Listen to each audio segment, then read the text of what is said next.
যার খেলারই কথা ছিল না জিএসএল এ দুবাই ক্যাপিটালসের হয়ে লাস্ট মিনিট কলে দল পেয়ে তিনি কিনা হয়ে গেলেন জয়ের নায়ক। ওয়েস্ট ইন্ডিজ সাকিব আল হাসানের সেকেন্ড হোম। এখানে কিভাবে বোলিং করতে হয় সেটা ভালোভাবেই জানা আছে তার। এখানে অনেক ভালো রেকর্ড স্মৃতিও আছে সাকিবের। ওয়েস্ট ইন্ডিজ তাকে সবসময় 2 হাত ভরে দিয়েছে। ক্যারিবিয়ানে আসলে যেন ভাগ্য খুলে যায় তার। বিভিন্ন সময় নিজেই স্বীকার করেছেন সেই সব কথা।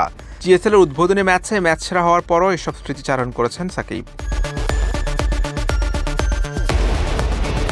দুবাই ক্যাপিটালসের হয়ে খেলার কথাই ছিল না সাকিবের। ইনজুরির কারণে কেশব মহারাজ ছিটকে গেলে শেষ মুহূর্তে সাকিবকে ডাকা হয় স্কোয়াডে। ম্যাচ শেষে পুরস্কার গ্রহণের পর সাকিব বলেন, দুবাইয়ের হয়ে খেলার জন্য শেষ মুহূর্তে ডাক পাই আমি। তাদের একজন ক্রিকেটার ইনজুরির কারণে ছিটকে যায়, তার জায়গায় আমাকে পূরণ করতে হয়েছে। ভাগ্যক্রমে আমি আসি এবং দুবাই ক্যাপিটালসের একজন হয়ে যায়। আমি দারুণ গর্বিত দুবাই ক্যাপিটালস দলের অংশ হতে পেরে। গত টি-20 বিশ্বকাপে ব্যাট হাতে সুবিধা করতে পারছিলেন না সাকিব। নেদারল্যান্ডসের সাথে 50 করলেন, দল জিতলেও সাকিবও ম্যাচ সেরা হলেন। নিজের প্রথম বিশ্বকাপও খেলেছিলেন ওয়েস্ট ইন্ডিজের মাটিতে। ভারত ইংল্যান্ডের বিপক্ষে দারুণ দুটো 50 করেন, সাউথ আফ্রিকার বিপক্ষে দুর্দান্ত বোলিং। 2009 সালে এখানে অধিনায়ক হিসেবে টেস্ট সিরিজ জেতান, নিজেও হয়েছেন সিরিজ সেরা। সিপিএল এর কয়েক মৌসুম খেলেছেন এখানে। স্বীকৃত টি-20তে তার সেরা বোলিং ফিগার, 6 রানে 6 উইকেট নিয়েছেন এই ক্যারিবিয়ান দ্বীপপুঞ্জে।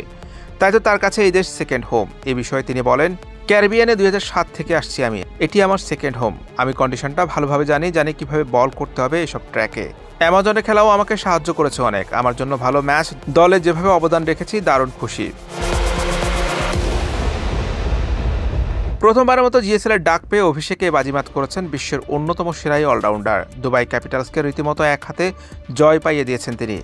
ব্যাট হাতে সাকিব করেন 37 বলে অপরাজিত 58 রান। তার ইনিংসে ভর করে দল তোলে 165 রানের সম্মানজনক সংগ্রহ।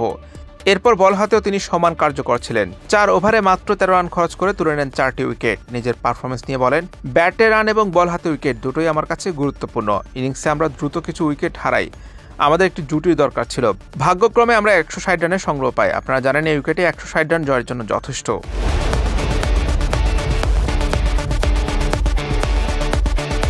অলরাউন্ড পারফরমেন্সের সুবাদে ম্যাচ সেরা পুরস্কার উঠেছে সাকিবের হাতে। পুরস্কার স্বরূপ পেয়েছেন $1000, যা বাংলাদেশি মুদ্রায় প্রায় 1,22,000 টাকা।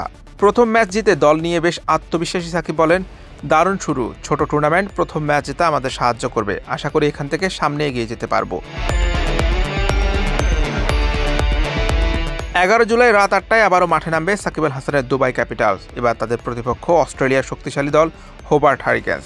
প্রথম ম্যাচে পাওয়া যায়, বাকি ম্যাচগুলোতে আত্মবিশ্বাস চাঙ্গা রাখবে ক্রিকেটারদের, এমনটাই মনে করেন সাকিব।